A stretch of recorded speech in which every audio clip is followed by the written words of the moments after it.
YouTube. In this video, we'll be taking a look at how to show or hide the Samsung Internet status bar on the Internet app for your Samsung Galaxy S25 Ultra. This will work for the S25 Ultra, S25, and the S25 Plus as well. If you like this kind of content or find this kind of content helpful, leave a message down below. Don't forget to subscribe, and thanks for watching. So if you want to show or hide the status bar on the Internet app on your phone, thankfully it's pretty easy to do so.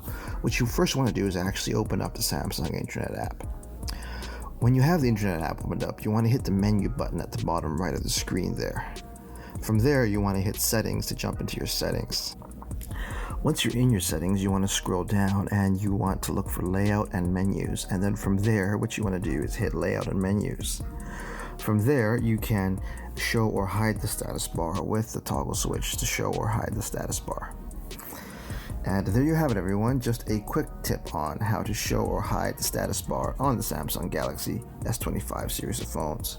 If you like this kind of content or find this kind of content helpful, leave a message down below. Don't forget to subscribe, and thanks for watching.